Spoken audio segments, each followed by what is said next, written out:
Hey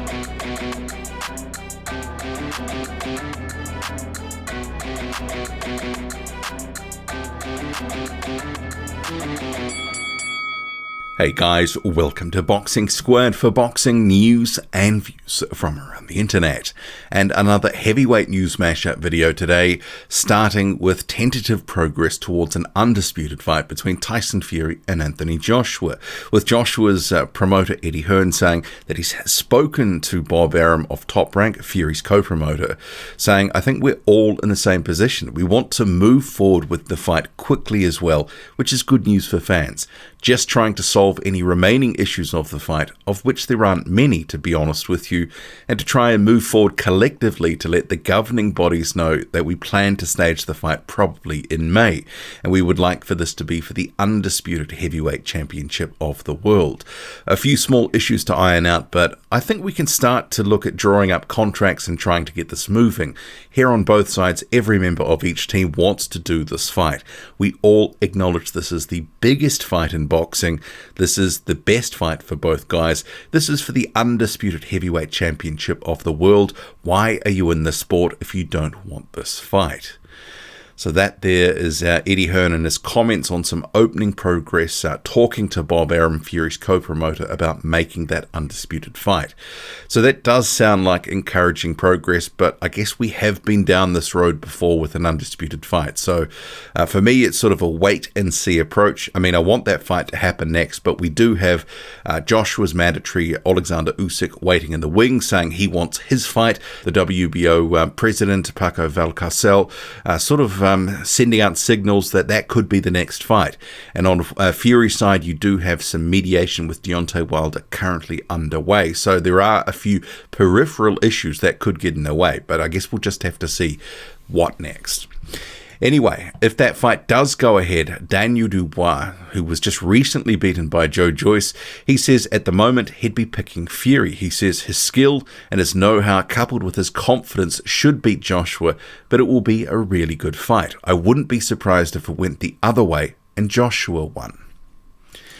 The rematch between Alexander Povetkin and Dillian Whyte is likely to be pushed back potentially until March. So Povetkin's promoter Andrei Ryabinski says the fight will just move to a later date, but not much. Maybe just at the beginning or end of March, most likely. The fight will be in London, negotiations are at the date stage, and the rest is discussed. There is a rematch clause in the contract. We have agreed on everything. We have only to set a date.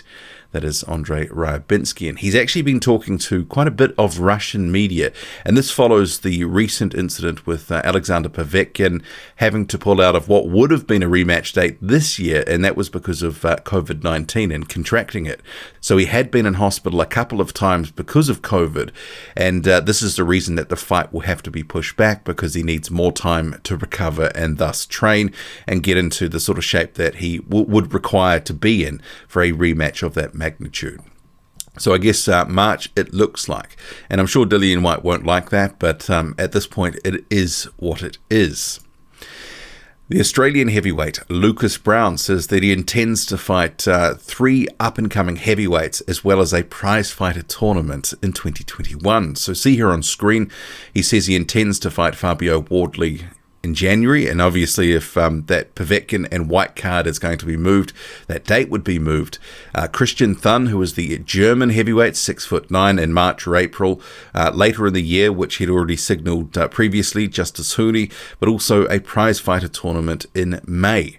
So if those fights do go ahead, all of those 3 plus the tournament, I mean, I would expect that at least the guys he's named will beat Lucas Browne, and by the end of 2021, if he's still fighting, he's going to have quite a few losses on his record from that year. So we'll have to see what happens here, because obviously best laid plans, but Lucas Browne is at the stage where he's looking to try to cash out, get some good money before retirement. Recently having stated that he believes he's got up to 2 years left and potentially up to 15 more fights in him before he retires. Perhaps that sounds a little optimistic, but I think Fabio Wardley, Christian Thun and Justis Huni, at this point, they beat a faded and washed Lucas Browne all day, every day. And if he is into some other tournament in May in Australia, probably gets beaten at some point in that one as well. And rounding out this heavyweight news mashup video, Sergey Kuzmin's management is looking at the possibility of trying to get a rematch with Martin Bakole. So his manager, Vadim Kornilov, says that the fight was close, and boxing at home, Bakole got the victory. He says, "We will work to ensure Sergey gets another opportunity to show himself and prove he is capable of significant victories in the heavyweight division." And he is after fights, good fights in the heavyweight division, including the rematch, and he will make some representations about potentially getting that fight. In my view, the fight was kind of close in some rounds, but I didn't have an issue with Bakole winning. I have seen a little bit of sentiment online where people thought that Sergey Kuzmin won, but there were just too many rounds for me where Kuzmin wasn't really doing too much. When Bakole kept Kuzmin at range, his aggression, even though he was keeping the center of the ring, it wasn't effective. He wasn't really landing much of note to win rounds.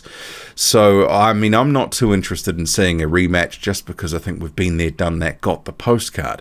How about you? Would you like to see Bakole and Kuzmin again? I'd rather see a fresh fight because I think we will largely see the same again, if not Martin Bakole more dominant in a second fight.